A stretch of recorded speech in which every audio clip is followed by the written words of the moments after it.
history of the non-Christian philosophers up until the 18th century went like this.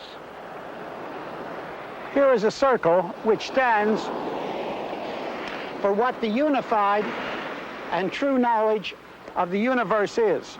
Then the next man would say no and cross out the circle. But he then would say, here is the circle. And the next man would say no and cross out that circle. Then he would make his circle.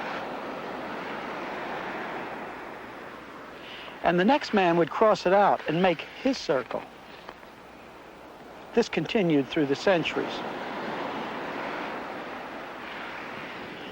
They never found the circle, but they optimistically believed someone would, beginning only from man himself and on the basis of man's reasoning alone.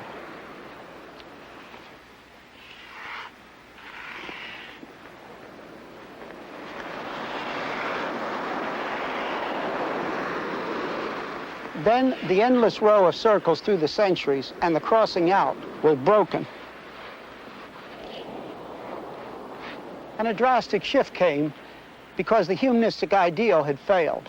Humanistic man gave up his optimism for pessimism. He gave up the hope of a unified answer. And this makes modern man who he is. Jean-Jacques Rousseau, philosopher from Geneva. He lived in the 18th century. He thought primitive man, the noble savage, to be superior to civilized man.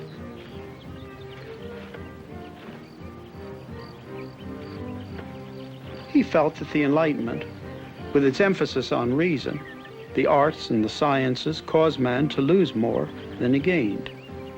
Rousseau saw the constraints of civilization as evils.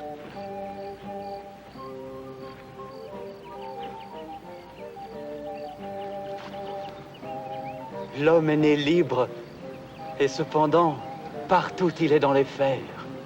Man was born free, but everywhere he is in chains. He demanded not just freedom from God or the Bible, but freedom from any kind of restraint. Freedom from culture, freedom from authority, absolute freedom for the individual, with the individual at the center of the universe.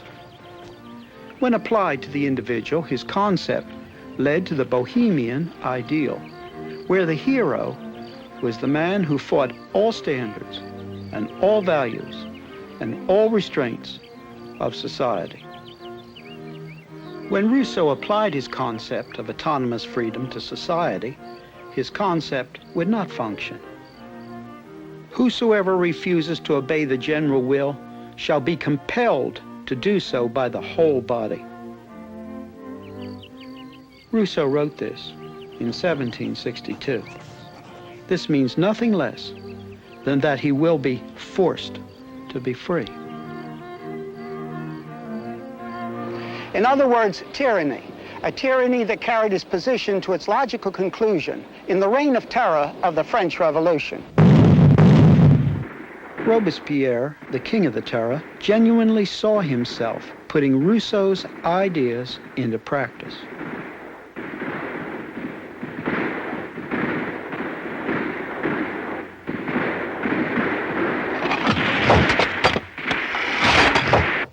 Paul Gauguin was a follower of Jean-Jacques Rousseau. In his hunt for total freedom, he deserted his family. He went to Tahiti, hoping to find there the noble savage. And there he found the ideal of the noble savage to be an illusion. As he worked on this painting, he also wrote about it. He called it a philosophical work comparable to the gospel. But what a gospel. Gauguin himself said, "Close to the death of an old woman, a strange, stupid bird concludes. Whence? What? Whither? O sorrow, thou art my master. Fate, how cruel thou art. and always vanquished. I revolt. What he found in Tahiti was death and cruelty.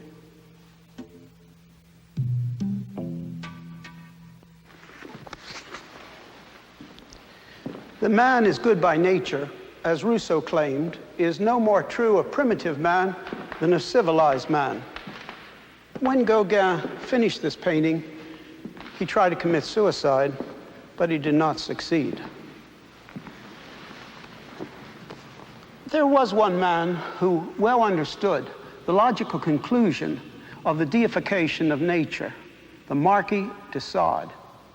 If nature is all, then what is right, and nothing more can be said. As nature has made us, the men, the strongest we can do with her, the woman, whatever we please. The inevitable result was his cruelty to women. Thus, there was no basis for either morals or law. Let me dwell for a moment on the Dutch Reformation painters who so rejoicingly painted the simple things of life. They knew that nature was created by a personal and a good God. But they also knew, because of the fall, man's revolt against God, that nature as it is now is abnormal. That is a very different thing than taking nature as it is now and making it the measure of goodness. Because when this is done, there is no difference between cruelty and non-cruelty. Even at the time of Rousseau and his followers, the two concepts of total freedom and of everything, including man, being part of one big machine, could no longer be kept together. Rousseau's position of man's total freedom collides with the position that on the basis of man's reason alone, everything, including man, is part of one big machine. The two positions just couldn't be kept united. Later, the German philosophers Immanuel Kant and George Wilhelm Hegel and the Danish Søren Kierkegaard wrestled with the problem of a unity of reason on one hand, and on the other hand, meaning and values. But they did not solve the problem. Humanistic man, beginning only from himself, has concluded that he is only a machine.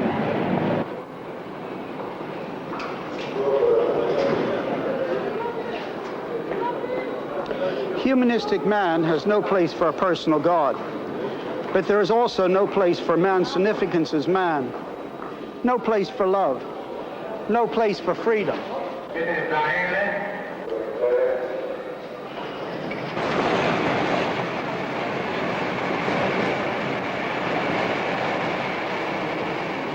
Man is only a machine, but the men who hold this position could not and cannot live like machines.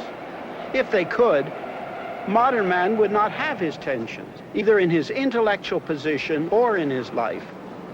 But he can't.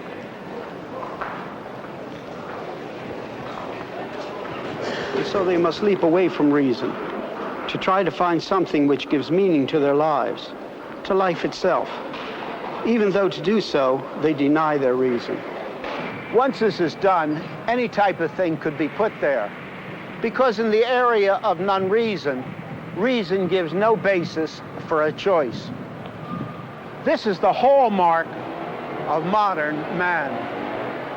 How did it happen? It happened because proud, humanistic man, though he was finite, insisted in beginning only from himself and from what he could learn without other knowledge. He did not succeed. Perhaps the best known of the existential philosophers was Jean-Paul Sartre.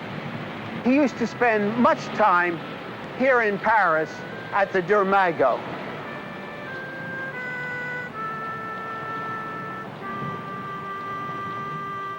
His position is that in the area of reason, everything is absurd, but that one can authenticate himself, that is, give validity to his existence by an act of the will.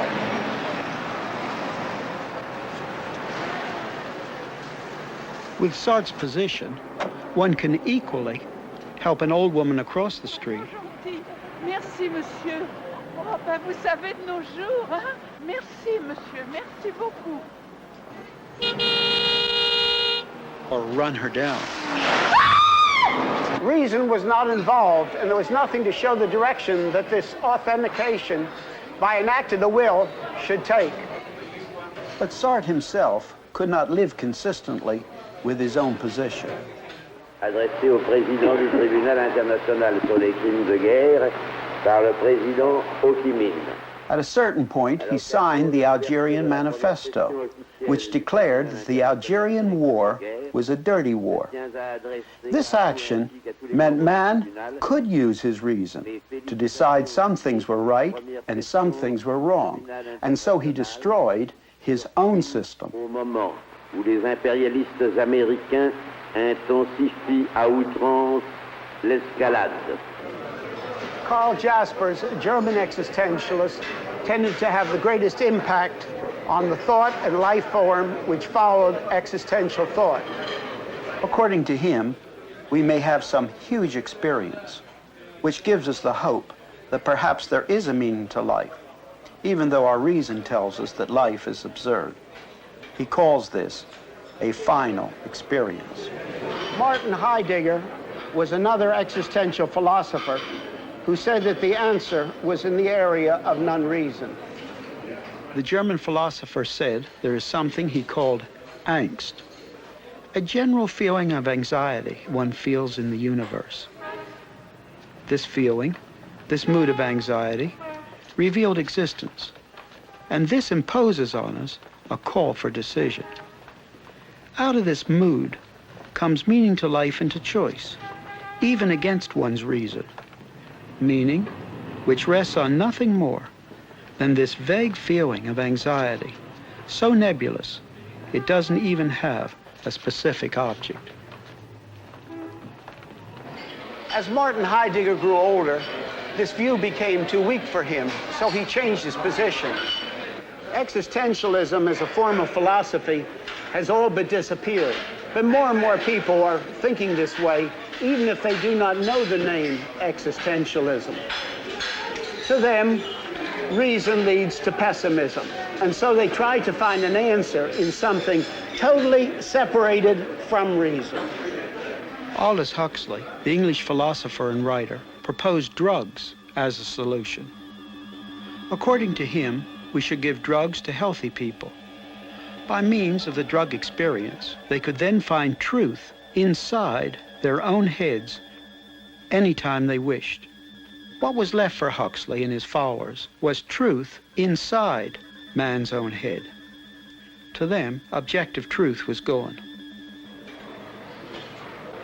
The drug culture and the mentality that went with it had its own vehicle which crossed the frontiers of the world, which were otherwise almost impassable by other means of communication.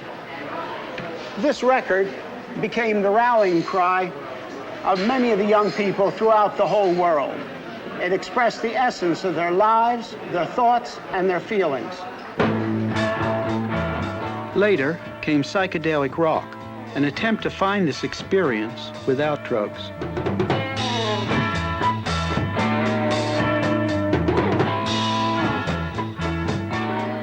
The younger people and the older ones tried drug taking, but then turned to the Eastern religions. Both drugs and the Eastern religions seek truth inside one's own head, in negation of reason. The central reason for the popularity of Eastern religions in the West is a hope for non-rational meaning to life and values. The reason young people turn to the Eastern religions and so on is simply the fact, as we have said, and that is that man having moved into the area of non-reason, you can put anything up there. And the heart of the Eastern religion is a denial of reason, just exactly as the idealistic drug taking was. And so the turning to the Eastern religions today fits exactly into the modern existential methodology, the existential thinking of modern man, of trying to find some optimistic hope in the area of non-reason when he's given up hope on a humanistic basis of finding any kind of unified answer to life, any meaning to life in the answer of reason. Though demons do not fit into modern man's conclusions on the basis of his reason, many modern people feel that even demons are better than everything in the universe, being only one big machine.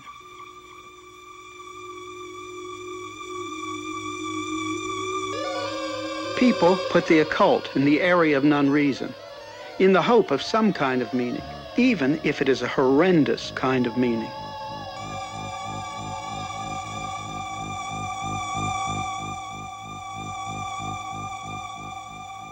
One must feel as a Christian a real sorrow for these people.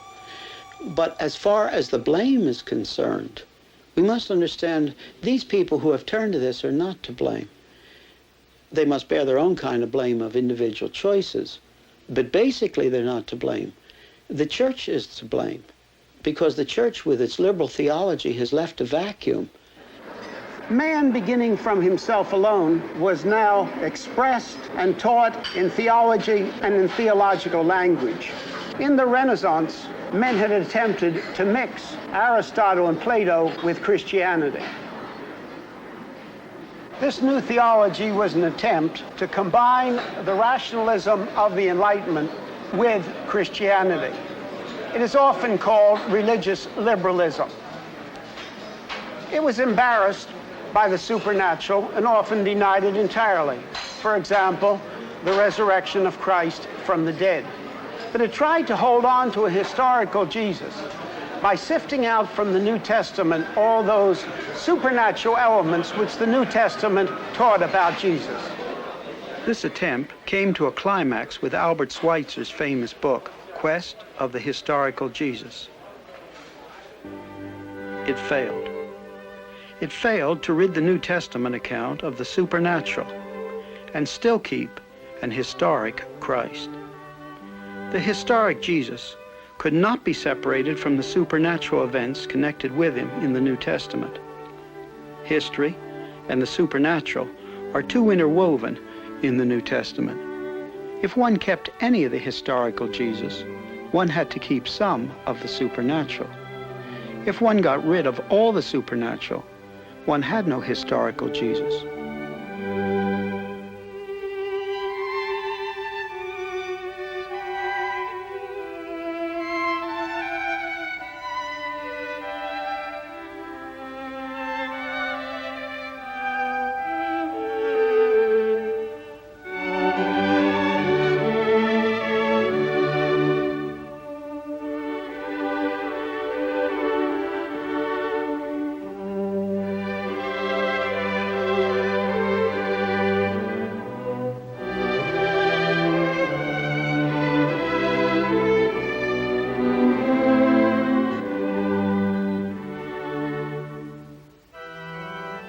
We should remember Schweitzer's humanitarianism in Africa, his genius as an organist, and his expertise concerning Bach. But unhappily, we must remember his place in the theological stream as well. After the failure of the older theological liberalism, Karl Barth stepped into the vacuum. He held the higher critical views concerning the Bible. That is, that the Bible has many mistakes. But he taught that a religious word could break through from it. This was the theological form of existentialism after existentialism had been accepted in its secular form. Thus, one more thing was added to the area of non-reason, along with all the other things that had been put there. In another way, we must have admiration for the Swiss Karl Barth, because while he was teaching in Germany, he spoke out clearly against Nazism in his Barmen Declaration of 1934. The teaching of Barth led to those theologians who said that the Bible isn't true in the areas of science and history. But they nevertheless looked for a religious experience from it. And for many adherents of this theology, The Bible does not give absolutes in regard to what is right or wrong either. Before you even come to the Bible and begin to read it, one must realize there are two ways to read the Bible. One is just one more religious thing among thousands of other religious things, which really are nothing more than another form of trip, not very, very different actually from a drug trip. The other way is to understand that the Bible is truth. And as such, what we're listening to is something that is completely contrary to what we hear about us on every side, namely merely statistical averages, relativistic things. Now, having said this, then I'd have to guard myself for the simple reason that it doesn't mean a person has to believe all this before he can begin to read the Bible and find truth in the Bible. I would just say in passing, I was not raised in a Christian family, and I was reading much philosophy when I was a young man, and I didn't read the Bible because I believed it was true. I read it just simply out of an intellectual honesty. But I did do one thing. I read it exactly the way it was written. Beginning with Genesis 1:1 and going right on, I read it the same way I would read another book, expecting that what was being given was a straightforward statement of what was meant, and that it wasn't to be read in a different level than I would read in the area of another kind of book. And as I read it, it answered the questions which already by that time I realized that humanistic philosophy couldn't answer. And over a 6-month period, I came to conclude that it was truth.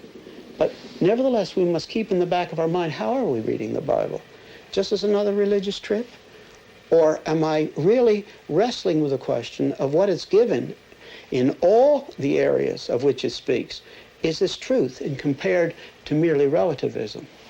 The new liberal theologian has no answer for the existence of evil, and thus they're left with the same problem as the Hindu philosophers. Everything that is a part of God.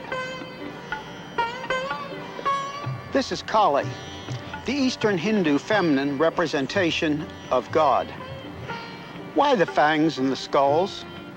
In Eastern religious thought, cruelty is ultimately the same as non-cruelty, because everything that now is part of that which has always been, a part of what they call God. Modern humanistic man has come to the same awful place, a place in which it is not possible to know what is right and what is wrong, nor why we should choose non-cruelty rather than cruelty. Professor Paul Tillich of Harvard was one of the outstanding neo-Orthodox liberal theologians. A student who was present told me that when Professor Tillich was lecturing in Santa Barbara just before his death, someone said to him, "Sir, do you pray?" And he said, "No, but I meditate." He was left only with the word God, with no certainty that there was anything more than just a word. The God is dead theologians, which followed Tillich, concluded logically that if they are only left with the word God, they might as well cross out the word. But for these theologians, even if they do not say God is dead, for them certain things are dead. All content about God is dead, and all assurance of knowledge about a personal God is dead.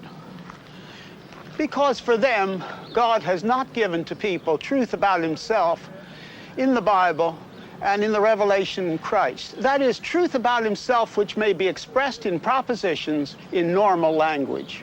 All they're left with is religious words without content, but with that emotion that certain religious words still brings with them, and that is all. And here is what comes next.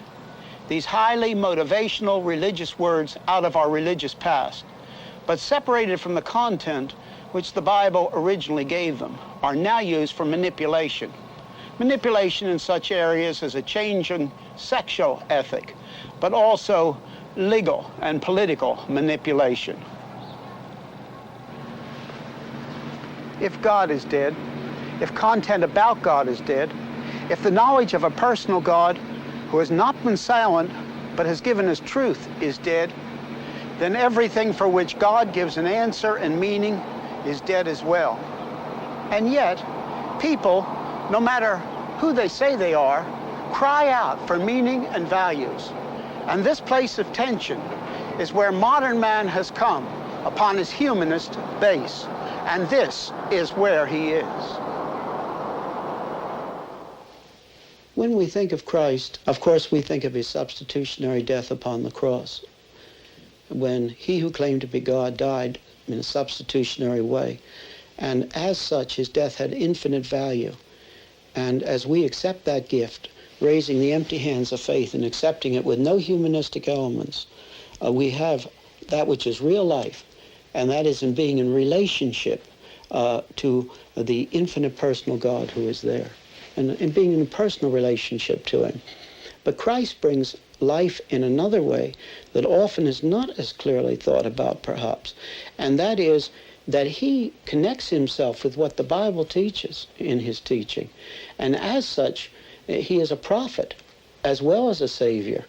And it's upon the basis of what he taught and the Bible teaches, because he himself wraps these together, that we have life instead of death, in the sense of having some knowledge that is more than man can have from himself, beginning from himself alone. Both of these elements are the place where Christ gives us life.